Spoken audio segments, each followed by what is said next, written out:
দেশ আমাদেরকে দান করেছো।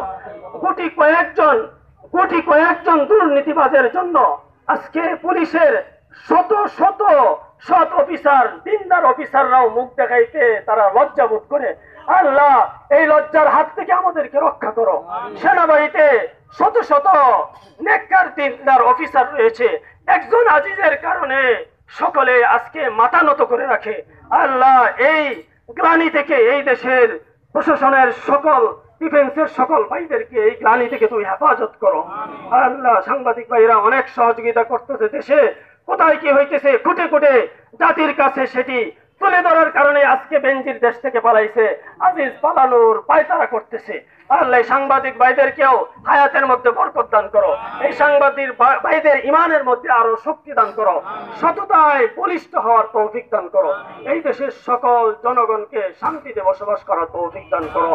আল্লাহ, দলমত নির্বিশেষ, ধর্ম বর্ণ নির্বিশেষ সকল জাতির জান মাল আবরু ইজ্জতকে তুমি হেফাজত করো।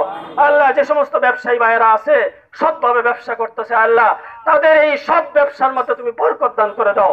যে সমস্ত অফিসার সৎভাবে চাকরি করতেছে, দেশের জন্য খেদমত করতেছে, আল্লাহ তাদেরকে এই খেদমতের উসিলা জান্নাতুল ফেরদাউস নসিব করিও। আর যারা দুর্নীতি করতেছে তাদেরকে হেদায়েত দিয়ে দাও, হেদায়েত না থাকলে তাদেরকে সরানোর ব্যবস্থা করে দাও। সুবহান রাব্বিকা রব্বিল ইজ্জাতি আম্মা ইয়াসিফুন। বিশেষ করে আমাদের আমির দয়, তারা অক্লান্ত পরিশ্রম করে সারা বাংলাদেশে সমস্ত জনগণের জান মাল ইজ্জত আবরু হেফাজতের জন্য সংগ্রাম আন্দোলন করে যাচ্ছে। তাদের হায়াতের মধ্যে বরকত দান করো। বাংলাদেশের স্বার্থ বিরোধী, বাংলাদেশ বিরোধী যে সমস্ত একপেশি চুক্তি করা হয়েছে, সেই সমস্ত চুক্তি বাতিল করার জন্য সরকারকে আল্লাহ তাআলা মাথার মধ্যে বোঝ ঢেলে দাও।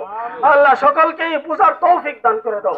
সুবহান রাব্বিকা রব্বিল ইজ্জাতি আম্মা ইয়াসিফুন ওয়া সালামুন আলাল মুরসালিন والحمد لله رب العالمين. السلام